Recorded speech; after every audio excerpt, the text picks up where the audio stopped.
کہ خود پیر کو اپنے مرید پر ناز ہو گیا، اور آپ نے اشرف جہانگیر سمنانی سے فرمایا تھا کہ جب تمہیں غوثیت کا درجہ ملے تو میرے فرزند نور کو بھولنا نہیں۔ تو جانتے ہو کرناٹک میں حضرت سید محمد بندہ نواز گیسو دراز رحمۃ اللہ تعالی علیہ، ان کے آستان عالیہ پر 14 شعبان المعظم کو آپ کو مقام غوثیت پر فائز کیا گیا۔ جیسے ہی آپ غوث ہوئے تو غوث کی دعا کو اللہ رد نہیں کرتا ہے۔ آپ نے فوراً دعا کی کہ اللہ میرے مرشد کے شہزادے نور کو مقام قطبیت عطا فرما دے۔ تو جب آپ نے یہ دعا کی تو وہاں وہ غوثیت کے مرتبے پہ، یہاں یہ قطبیت کے مرتبے پر فائز ہو گئے۔ تو آپ کو معلوم ہوگا کہ 14 شعبان کو آج بھی اس خوشی میں پنڈوا شریف میں جشن ہوتا ہے۔ وہاں یوں کہہ لو آپ کی بھاشا میں کہ میلہ لگ جاتا ہے نا، بہت سے لوگ پہنچتے ہیں۔ وہ مخدوم اشرف جہانگیر سمنانی مرید بہت مشکل سے کرتے تھے۔ جب کسی کو مرید کرتے تھے تو جانچ پرکھ کر کے مرید کرتے تھے کہ اس کا دل سدھرا کہ نہیں سدھرا۔ جب اس کو سدھار لیتے تھے تب مرید کرتے تھے۔ لوگ 12 سال 15 سال آپ کے پیچھے پیچھے چلتے تھے۔ جب دیکھ لیتے تھے کہ اب یہ توکل میں بھی کامیاب ہو گیا، قناعت میں بھی کامیاب ہو گیا، تب جا کے مرید کرتے تھے۔ لیکن انتقال سے پہلے مرر آگے اللہ والوں کو یوں تو خبر نہیں کہ انسان کو کب موت آئے، لیکن اللہ اپنے بندوں کو الہام فرما دیتا ہے۔ تو جب حضرت مخدوم اشرف جہانگیر سمنانی کا آخری وقت آیا تو آپ نے اپنے جیون میں ہی اپنی قبر بنوا لی۔ اپنا جو وہاں آستانہ ہے یہ کسی مرید اور کسی خاندان کے لوگ نے نہیں بنوایا، یہ مخدوم صاحب نے خود ہی تعمیر کرایا۔ اور آپ حیرت کرو گے کہ یہ لاہوری مٹی کا ہے، ملتانی مٹی کا ہے، اینٹیں پتھر کانے سے نہیں ہے، وہ مٹی کا پورا گنبد ہے۔ کتنے زلزلے آ گئے لیکن الحمدللہ وہ آستانہ آج تک باقی ہے۔ اب اس میں سوچئے کہ اے سی لگانے کے لیے سوراخ کرنے میں بھی انجینئر روکتا ہے کہ روکو گے کرو گے گر جائے گا۔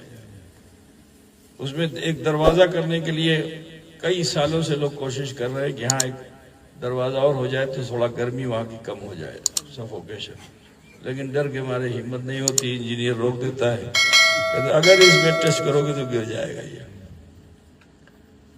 تو اللہ کے ولی تھے، وہ مٹی کا آستانہ ہے پورا گنبد۔ تو آپ نے اس میں چلہ کیا تو چلے کے درمیان اللہ کی طرف سے ندا آئی کہ اے اشرف، میں نے تمہارے مریدین کی تقدیر پر معافی کا قلم چلا دیا ہے۔ جو تم سے مرید ہو جائے گا اس کی کھوتی کو معاف کر دیا جائے گا۔ تو حضرت مخدوم اشرف جہانگیر سمنانی نے فرمایا کہ جن کی اولاد سے ہم لوگ ہیں حضرت عبدالرزاق نورالعین، تو فرمایا جو نورالعین یا ان کی اولاد سے وابستہ ہو جائے گا اس کو میں نے اپنے دامن کرم میں لے لیا۔ یہی وجہ ہے کہ اس سلسلے میں 700 سال سے یہ سلسلہ ادھر ادھر نہیں ہوا۔ اس سلسلے کا پیر بھی اشرفی ہوتا ہے اور مرید بھی اشرفی ہوتا ہے، کیونکہ آپ کی ڈائریکٹ نسبت جو ہے حضرت اشرف جہانگیر سمنانی سے ہو جاتی ہے۔ تو ذاتی طور پر مجھ میں بہت کمال نہیں، میں بڑا کمزور انسان ہوں، لیکن اپنی نسبت پہ مجھے ناز ہے۔ میں کچے دھاگے کے مانند ہوں، لیکن وابستہ ہوں میں اسی رسی سے جو اللہ کی ہے۔ چاہتا ہوں کہ تم بھی وابستہ ہو جاؤ تاکہ ان بزرگوں کا فیض ملے اور اللہ کے کرم و فضل سے آپ کی دنیا بھی اچھی ہو اور مرنے کے بعد اللہ تعالی قبر سے لے کر حشر تک راحت عطا فرمائے۔ تو لہٰذا جن کے دل میں ارادہ ہے کہ ہمیں مرید ہونا ہے، طالب ہونا ہے یا توبہ کرنا ہے، یہ آپ کی مرضی پہ ہے۔ مجھے خوشی نہیں ہوگی کہ یہاں 200 آدمی بیٹھے ہوئے ہیں سب میرے مرید ہو گئے۔ خوشی آپ کو ہونی چاہیے کہ میں سلسلہ اشرفیہ میں مرید ہو گیا، میں سلسلہ اشرفیہ میں طالب ہو گیا، یا میں نے سلسلہ اشرفیہ کی نسبت کو حاصل کر کے توبہ کر لی۔ آپ کی نیت کے اوپر ہے۔ مجھے شوق نہیں ہے کہ میں اپنے مریدوں کی تعداد بڑھاؤں۔ ایک مرید میری بخشش کے لیے کافی ہوگا۔ میں اس لیے نہیں آپ کو مرید کرتا کہ آپ کی بخشش ہو، میں آپ کو اس لیے مرید کرتا ہوں کہ میری بخشش ہو جائے۔ اللہ پوچھتے نا بابا، ہر آدمی کا کام ہوتا ہے نا، کہا 10 پیاز لگائے، کہا 4 بھی اگر ہو گئی تو چلو کام چل جائے گا۔ کھیت میں لہسن پیاز لگاتے ہو نا تم لوگ، تو سب نکلتا ہے، سب نکلے گا، لیکن اگر نکل آتا ہے تو خوشی بہت ہوتی ہے۔ تو اگر ہم بھی وہی کسان ہیں، تم لہسن پیاز بو کر کے خوش ہوتے ہو اور ہم تمہیں اس رسی سے جوڑ کر کے خوش ہو جاتے ہیں، ہے نا؟ بدل বুঝতে ছেন না বাবা? কিছু অসুবিধা বলবেন, আমি কিছু বাংলার মাধ্যমে বোঝাতে চেষ্টা করব, ঠিক আছে? আপনারা নিঃসংকোচ বসেন,